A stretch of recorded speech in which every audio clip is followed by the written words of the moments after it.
Hello, magandang umaga mga boss. Yan, merong isang forklift. Ang problema ay starting. So, kaninang umaga hindi raw nag-start. I-check natin mga boss. Ang trouble nito.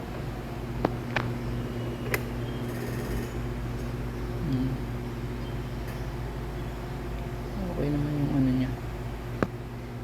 Check natin. Nako po.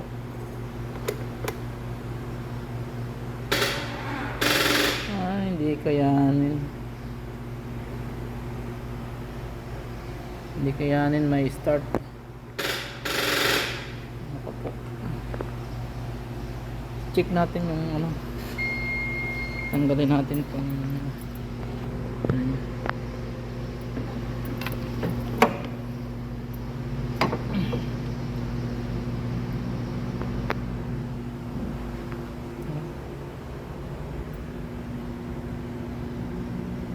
kulay berde naman siya kasi nakalagay dito kapag berde okay, kapag itim need to charge, pag puti need to replace. Pero yan kulay berde, so hindi tayo babase dito sa sa kulay na yan, sa indicator na yan. Doon tayo babase sa ating tester. So yan. So yan mga boss, ito yung ating tester. Ayan ang ating gagamitin. Kasi hindi tayo babase dito sa indicator, sa ano na to, sa kulay. Kasi hindi accurate yan. Ito tayo babase sa ating tester. Yan, itong pula sa ano lang yan, sa positive nyo ilalagay, tapos yung itim sa negative. So yan. So ito yung ano niya loading switch. Yan ang reading niya ay pumapalo na sa malapit na sa week. Bali ano na lang siya, 10.2 volt na lang. So paano pa kaya pagka ating i-load? So gamitan natin ng load kung ilang voltahe ba. Ayan kapag ni-load 8 volts na lang, tapos nakatapat na sa bad. So ganun lang mga boss, hindi tayo babase sa kung ano nakalagay dito sa kulay na yan. Kasi kung makikita nyo mga boss, dito sa battery niya merong side glass yan nakalagay dyan, dyan green. So sabi okay pa daw. Tapos pagka itim kailangan i-charge, tapos puti need to replace na. So yan kaya ang sira nito ay battery.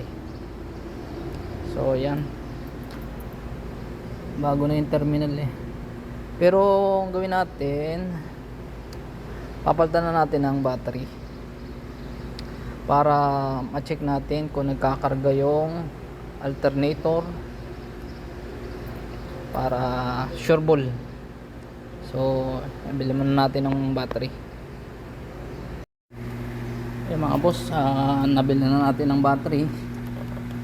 So, ito yung battery niya. AC deal ko din, bago pa to 2024 January production date niya. So yan, kung makikita nyo sa bago, kulay berde yung sa side glass yan, okay. Tapos charge, replace. Pero hindi talaga tayo babase dyan. Kailangan talaga matester yung battery kung okay pa o hindi. So yan, kakabit na natin dito sa unit niya.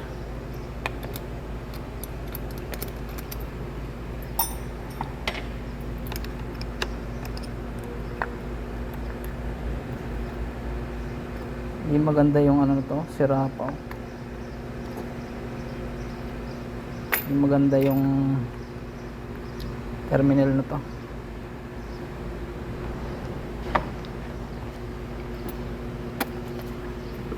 Okay.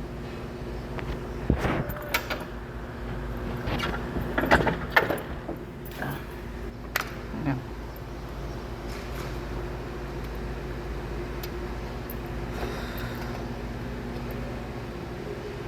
Ito yung bago mga boss.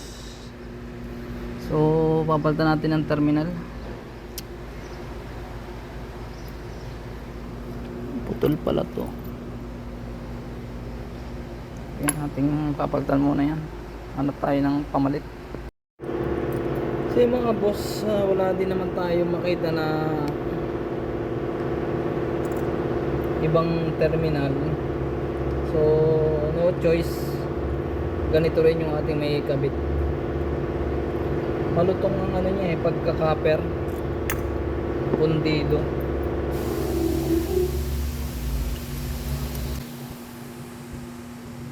Ito lang din natin bakit. Wala kasi makita na ano ibang terminal. Mga may hinang klase ng mga terminal yung habis.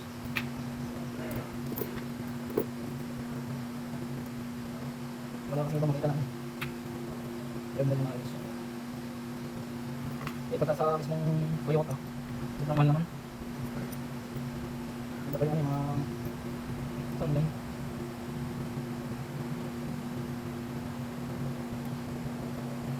Ito lang kasi nabibili dito sa malapit Kaya no case tayo, kaya ito naman din natin kakabit.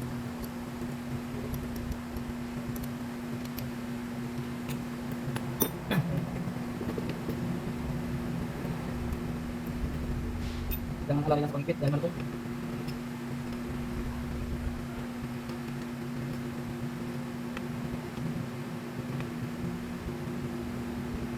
Sakto lang.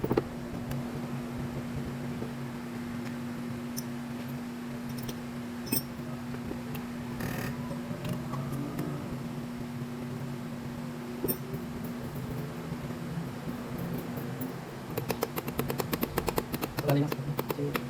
Mas maganda pa yung mga lalaki. Matibay yung pagkakataw niya. Ang original siya.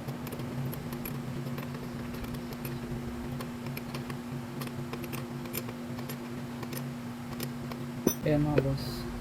So nga pala, dahil luma na tong forklift na to, ang binili natin is mas mataas yung ampere. Bali ito ay 70 ampere. 70 ampere yan.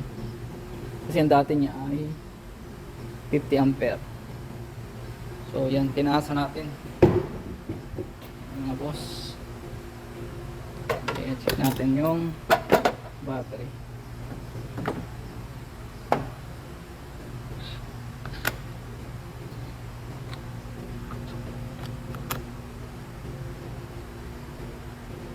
Ayan, 12 volts. Tapos ilo-load natin.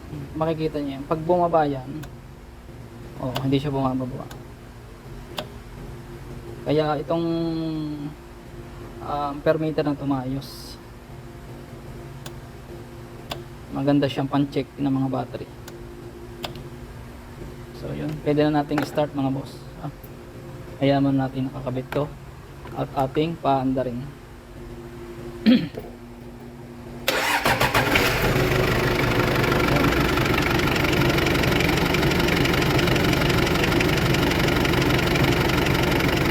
So yan ang ano niya, reading. Kapag in-accelerator na siya, baka natin yung accelerator, yun, tumataas siya.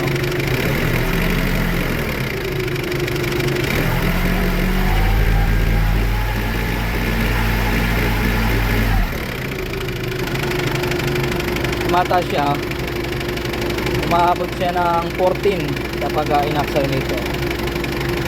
13.8 ganyan. Ayun, okay na yan.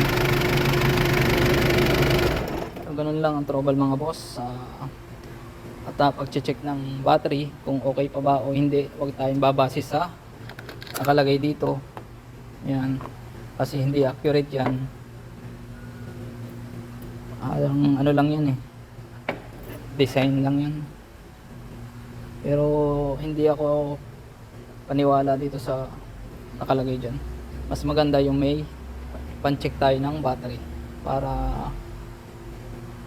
hindi tayo nag-iisip kung ano ba talaga yung mismong sira. So yun lang mga boss. Salamat sa panonood at please like, share and subscribe mga boss. Thanks for watching.